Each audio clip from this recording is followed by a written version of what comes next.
Here's a particularly memorable conversation. Name one character from Final Fantasy XI. Y'shtola.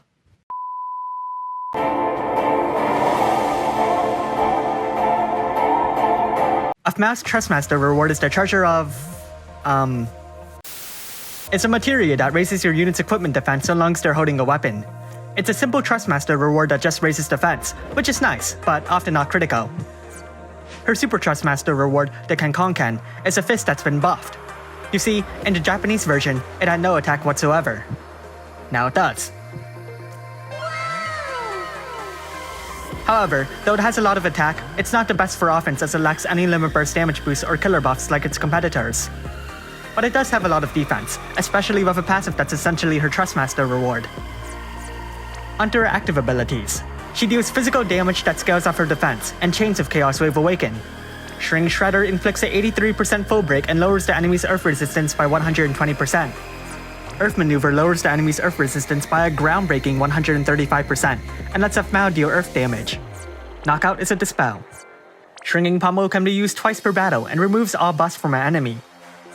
Let's look at her passives. With her Trustmaster reward or Super Trustmaster reward equipped, she gains a lot of defense so long as she's holding a weapon.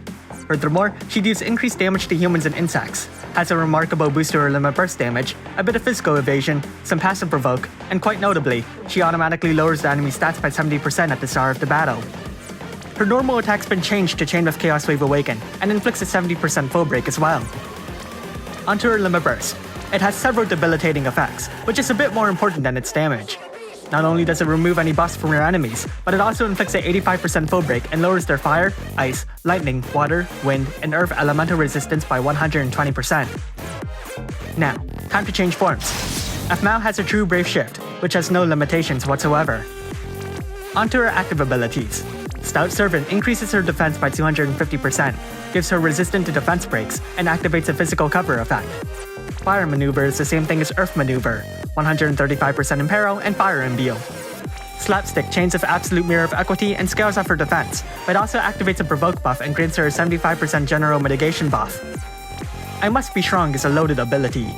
It grants your team a 50% General Mitigation buff, a 50% Physical Mitigation buff, a 30% Magic Mitigation buff, and an additional 50% Physical and Magical Mitigation buff against Machine-type enemies.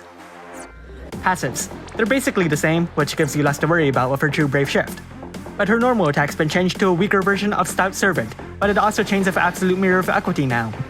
Furthermore, she's gained additional passives, like an automatic physical cover, and a counter ability that flows her team's limit burst gauges by a small amount. Onto her limit burst. It deals damage, raises your team's ice and wind resistance by 100%, and activates a 75% physical and magical mitigation buff against machine-type enemies. Now let's rank Brave abilities. I'd prioritize Stout Servant to raise the mitigation levels, and you don't really have to touch Shrink Shredder, since its breaks and Imperos remain constant. Of course, you can raise it to increase its damage if you wish, but there's no rush. Time to make a damage rotation. That is, if Aphmau's abilities weren't so skewed for support. You see, putting aside Shrinking Pummel, which only has 2 uses anyways, one of her strongest attacks also tacks on a Dispel, which would wipe away any debuffs that you've previously inflicted. Overall, it's just best to play it by ear, or by sight I suppose, and take advantage of her true Brave Shift. Ultimately, Aphmau is an extraordinarily flexible unit, and is especially useful for beginners who may not have a fleshed out inventory.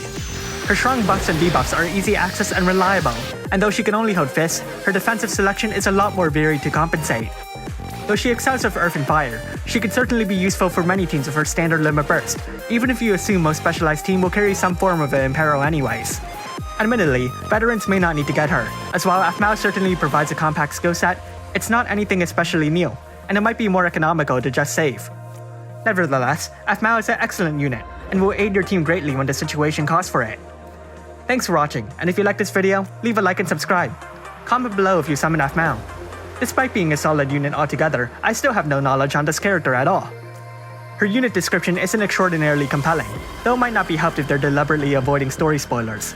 Talk about your experience with Final Fantasy XI in the comments below.